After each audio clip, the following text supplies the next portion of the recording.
Hello cooking lovers, welcome back to our channel Shammi and Jemi's kitchen. আজকে আমি বানিয়ে নিয়েছিলাম সর্ষে ফুলের বড়া। আমি এই সর্ষে ফুলের বড়া আগে কোনো দিনই খাইনি। আমি একদিন ফোনে স্ক্রোল করতে করতে দেখলাম অনেকেই এই রেসিপিটা বানাচ্ছে। আমি তো ফার্স্ট ভাবলাম সর্ষে ফুল দিয়ে আবার বড়া হয়, এটা তো আমার ভেবেই কেমন লাগছিল। তারপরে ভাবলাম যে ঠিক আছে, একবার বানিয়েই নেওয়া যাক, দেখি তো কেমন লাগে। তো এই সর্ষে ফুলগুলো আমার একটা ফ্রেন্ডই আমাকে এনে দিয়েছিল ভালোবেসে। আমি ওর সাথে গল্প করছিলাম যে এই জিনিসটা কি হয়, তো ও বললো যে হ্যাঁ হয়, আমাদের বাড়িতেও তো আমরা খেয়েছি। তো আমি ভাবলাম যে তাহলে ওকে বলি যে একটু এনে দিতে, তা ও আমার জন্য এনে দিয়েছিল। তারপরে আমরা এই সর্ষে ফুলের মধ্যে কি কি অ্যাড করে নিচ্ছি আপনাদেরকে দেখিয়ে নিচ্ছি। তো সর্ষে ফুলের মধ্যে লবণ দিয়েছি, একটু মরিচ, একটু রেড চিলি পাউডার আর একটু সুইট কর্ন অ্যাড করেছিলাম, কারণ ওই বান্ধবীটা আমাকে বলেছিল সর্ষে ফুলের বড়া হালকা একটু তেতো তেতো লাগে, তাই জন্য ভাবলাম সুইট কর্ন দিই, তাহলে হালকা একটু মিষ্টি মিষ্টি ভাবটা আসবে। তারপরে এর মধ্যে পেঁয়াজ কুচি অ্যাড করেছিলাম, আর রসুন কুচি আর একটু লঙ্কা কুচি, আর দিয়ে নিয়েছিলাম চিনি, কারণ তেতোর আমার কিন্তু খুব ভয় যে কেমন লাগবে তার ঠিক নেই।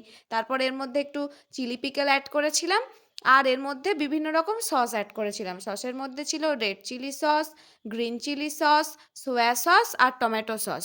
সবগুলো এক এক করে দিয়ে নিচ্ছে, আপনারা একটু দেখে নেবেন। তারপরে আমরা খুব ভালো করে এটাকে ম্যারিনেশন করে নিচ্ছিলাম। সত্যিই সর্ষে ফুলের বড়াটা কিন্তু বেশ ভালোই লেগেছিল। সত্যিই হালকা একটু তিতকুটে ভাব আছে, কিন্তু খেতে বেশ ভালো।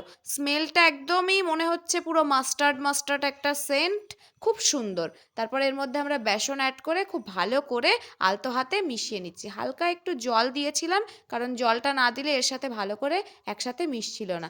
আপনারাও একদম সেম এইভাবে বানিয়ে নেবেন। টেস্টটা কিন্তু একদম দোকানের সব বিভিন্ন রকম চপের মতোই লেগেছিল।